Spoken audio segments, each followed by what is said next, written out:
সংগ্রামী সহযোদ্ধাবৃন্দ, আপনারা জানেন আমাদের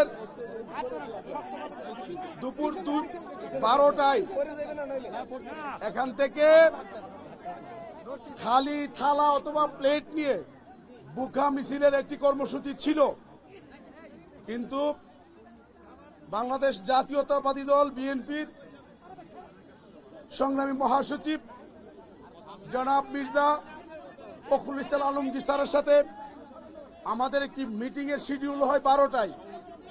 এই কারণে বাধ্য হয়ে আমরা তার প্রতি সম্মান দেখিয়ে আমাদের মিছিলটাকে আমরা সময়টা পিছিয়ে দিয়েছি। আমরা ওখানে গিয়েছিলাম, ওনার সাথে 1 ঘন্টা আমরা অত্যন্ত সৌহার্দ্যপূর্ণ পরিবেশে আমরা মিটিং করেছি। ওনার সাথে কথা বলে মনে হয়েছে উনি আমাদের ব্যাপারে অত্যন্ত আন্তরিক, যদিও কিছু কিছু স্বার্থান্বেষী মহল আমাদের ব্যাপারে বিএনপির হাইকমান্ডকে সম্ভবত উল্টাপাল্টা।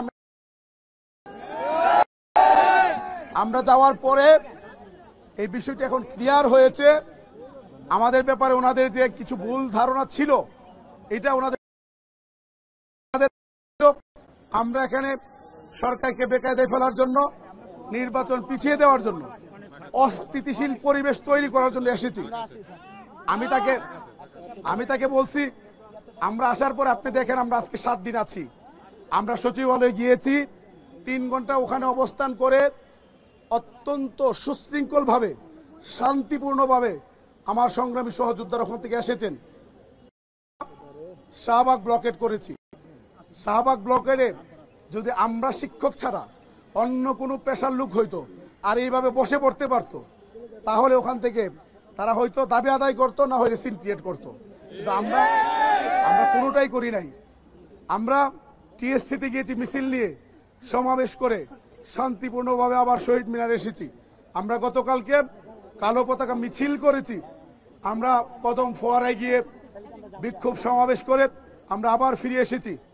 আমরা যমুনার যে প্রোগ্রাম ছিল, রাজনীতিবিদ এবং যারা আমাদের সাথে সরকারের সাথে মিডিয়ার কাজ করছে, ওনাদের অনুরোধের প্রেক্ষিতে আমরা স্থগিত করেছি। সুতরাং আপনি এই ঘটনাগুলো যদি আপনি সামনে নেন, আপনার কাছে এটা একেবারে ক্লিয়ার হয়ে যাবে যে বাংলাদেশের আজকে সারা বাংলাদেশের 6 লক্ষাধিক শিক্ষক কর্মচারী যে এই সংগ্রামটি করছে, আন্দোলনটি করছে, এটা কেবলমাত্র ন্যায্য অধিকার আদায়ের আন্দোলন। এই আন্দোলনের সাথে আপনাদের নির্বাচনকে পেছানোর কোনো রকমের সুযোগ নাই। তিনি আমাদের কথায় বিশ্বাস করেছেন, তিনি আমাদেরকে আশ্বস্ত করেছেন আজকে অথবা কালকের মধ্যে বিএনপির হাইকমান্ডের একটি প্রতিনিধি দল আপনাদের সাথে, আপনাদের দাবির সাথে একাত্মতা ঘোষণা করে বক্তব্য রাখার জন্য তিনি প্রেরণ করবেন। সংগ্রামী সহযোদ্ধাবৃন্দ, আমরা তার কাছে অনুরোধ করেছি যে আমাদেরকে 5% দিয়েছে, আমরা এটাকে প্রাথমিক বিজয় হিসাবে আমরা চিহ্নিত করেছি। কেন? Let me finish. আমি কেন বলেছি? কারণ আমরা যে জায়গাতে 5 তারিখে 500 টাকার প্রজ্ঞাপন দিয়েছিল, ওইটাকে ক্যান্সেল করে এটাকে 5% দেওয়া, এটা আমাদের প্রাথমিক বিজয় অর্জিত হয়েছে, ঠিক কিনা? কিন্তু এটা আমাদের কোনো চূড়ান্ত বিজয় মধ্যে জানিয়ে দিয়েছি। আমাদের যেই লক্ষ্যমাত্রা ছিল, যে উদ্দেশ্যকে নিয়ে আজকে সারা বাংলাদেশের প্রত্যেকটি জেলা থেকে, উপজেলা থেকে আমাদের শিক্ষকরা আসছেন, এই 20% বাড়ি ভাড়া, 1500 টাকা মেডিকেল ভাতা, 75% উৎসব ভাতার প্রজ্ঞাপন যতক্ষণ না হাজির হবে, যতক্ষণ না জারি করা হবে, এমপিওভুক্ত শিক্ষকদের এই শহীদ মিনারের আন্দোলন চলছে, চলবে।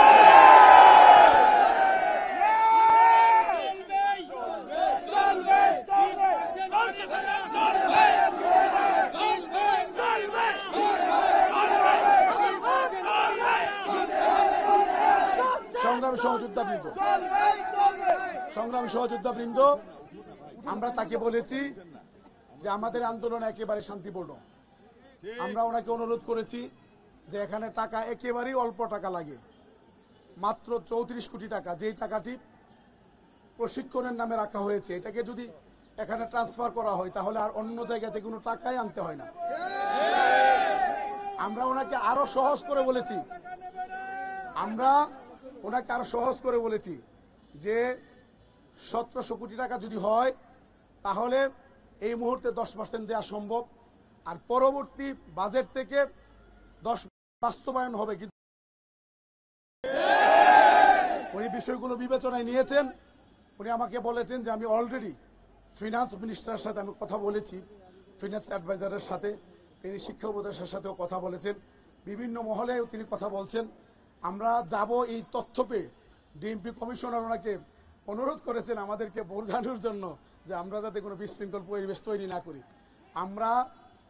উনি আমাদেরকে কথা দিয়েছেন যে আমি এটার জন্য সর্বোচ্চ চেষ্টা করব যে আপনাদের দাবি যাতে আদায় হয়। আমরা অনুরোধ করার পর তিনি বলেছেন আমি আমার জায়গা থেকে সর্বোচ্চ চেষ্টা করব, আমি সরাসরি অর্থ উপদেষ্টার সাথে কথা বলবো, আপনাদেরকে আমাকে কথা দিতে হবে যে আপনারা বিশৃঙ্খল কোনো পরিবেশ তৈরি করবেন না।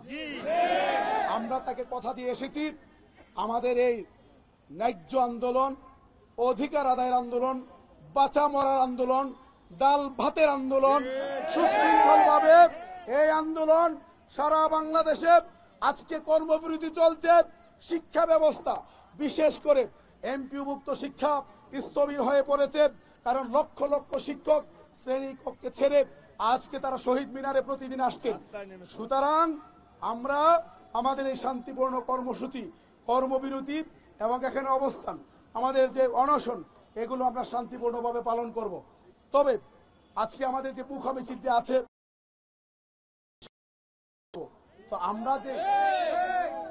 আমরা যে কথাটি দিয়ে এসেছি এই কথা কি আমরা রাখবো ইনশাল্লাহ, নাকি আমরা বিশৃঙ্খল করব?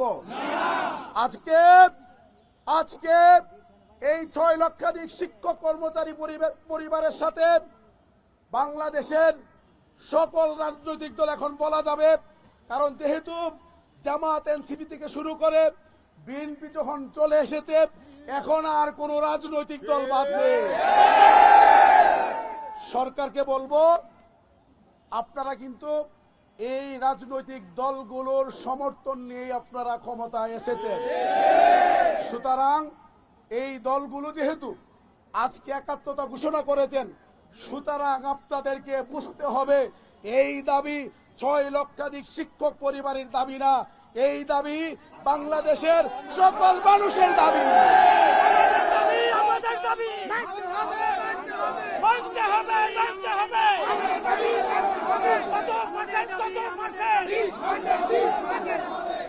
আমরা দেশবাসীকে বলতে চাই, নির্বাচনের স্টেক হোল্ডার হচ্ছে আমরা, আমাদের এই সহযোদ্ধারা, প্রিজাইডিং, সহকারী প্রিজাইডিং এবং পুলিং অফিসার সহ নির্বাচনের প্রায় 80% দায়িত্ব আমরা পালন করি, ঠিক কিনা? তুমি কে আমি কে, শিক্ষক শিক্ষক, তুমি কে আমি কে, শিক্ষক শিক্ষক। প্রিয় সহযোদ্ধারা, আমরা সবাই সতর্ক থাকব, সচেতন থাকব, যাতে কোনো অবস্থাতেই নির্বাচনকে বানচালের চক্রান্ত করে দেশকে আরেকটি কালো অধ্যায়ের দিকে কেউ যাতে চক্রান্ত করে না নিয়ে যেতে পারে। 6 লক্ষাধিক শিক্ষক পরিবার অতন্দ্র প্রহরীর মতো পাহারাদার হয়ে থাকবে।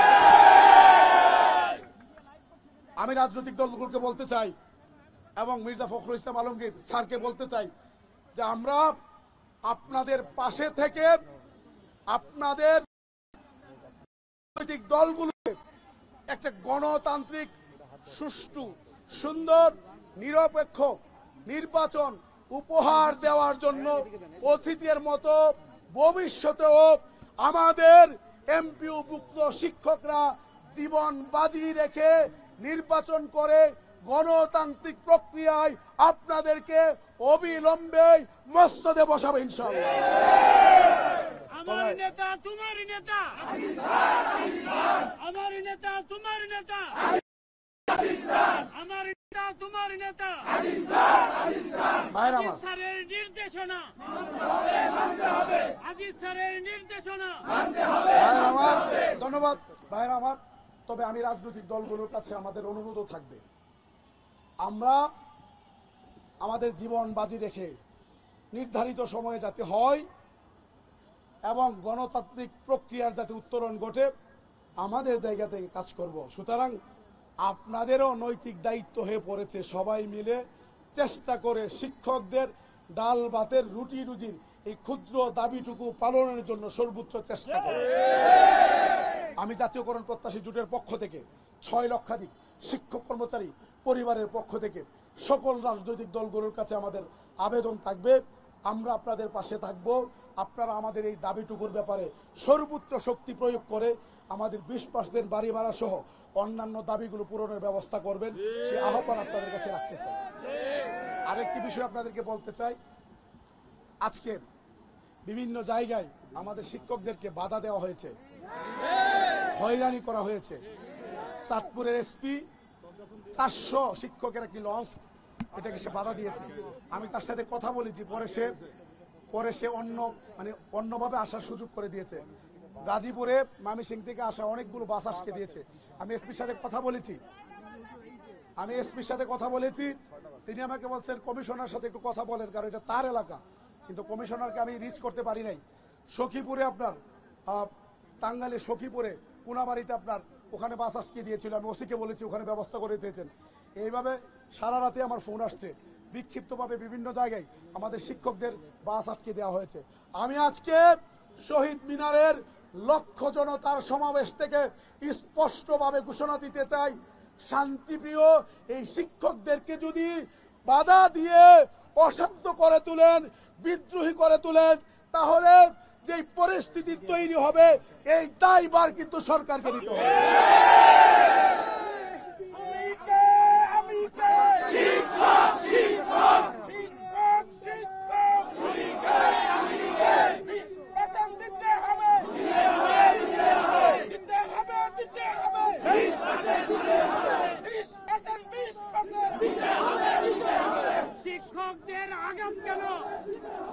সংগ্রামী সহযোদ্ধাবৃন্দ, আমরা আবার শহীদ মিনারের আমরা শিক্ষা ভবনের সামনে এখন আমরা মিছিল নিয়ে যাব।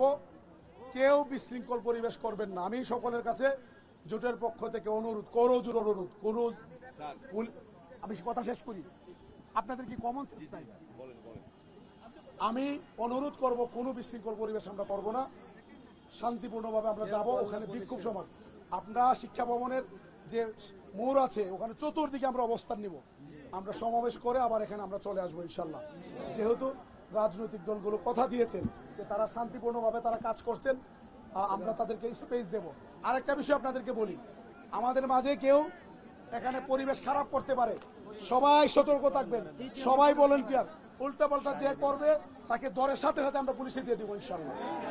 আমরা নেতৃবৃন্দ আগে যাব, পরে আপনারা আসবেন সুশৃঙ্খলভাবে।